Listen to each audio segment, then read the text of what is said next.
በንዑስ ቡድኖች በመከፋፈል በተመደቡበት አጀንዳ ላይ መመካከር ጀምረዋል። በእያንዳንዱ ንዑስ ቡድን ውስጥ 50 ተመካካሪዎች ያሉ ሲሆን በአጠቃላይ 80 አነስተኛ ቡድኖች በተመደቡላቸው አጀንዳዎች ላይ እየመከሩ ይገኛሉ። በአንድ አጀንዳ ላይ እንዲመካከር የተመደበ አብይ የሥራ ቡድን ይህ ማለት 500 ተመካካሪዎችን የያዘ በስሩ 10 የሚሆኑ ንዑስ ቡድኖችን እያንዳንዳቸው 50 ተመካካሪዎች የያዙ በስሩ አዋቅረዋል። ዛሬ የተጀመረው ይህ ሂደት የምክክሩ ቁልፍ አካል ሲሆን ተመካካሪዎች በተመደቡባቸው አጀንዳዎች ላይ ሀሳባቸውን የሚያንሸራሽሩበት፣ አንዳቸው የሌላውን ወይም የሌላዎችን ሀሳብ የሚሰሙበት እንዲሁም የተለያየ ሀሳቦች በሚስተናገዱበት በመሆኑ የምክክሩ ቁልፍ አካል ነው።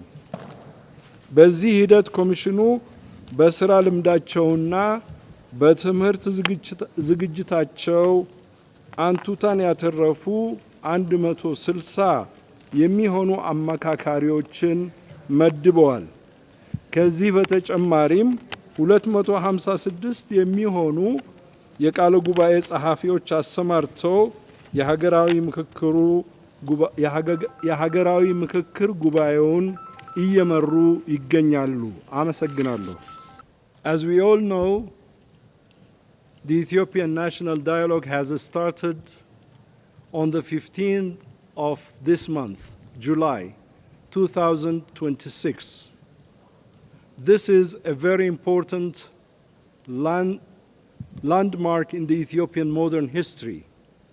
Ethiopians have decided for the first time to sort out their problems and challenging issues of the nation through dialogue.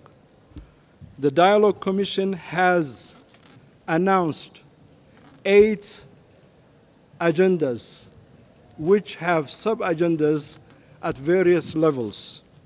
Today,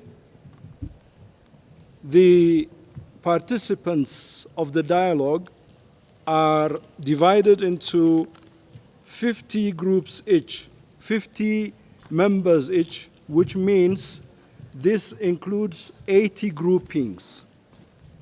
This is a stage whereby the participants of the dialogue shall have the chance to listen to each other, to their differences or different opinions, ideas, aspirations, and concerns.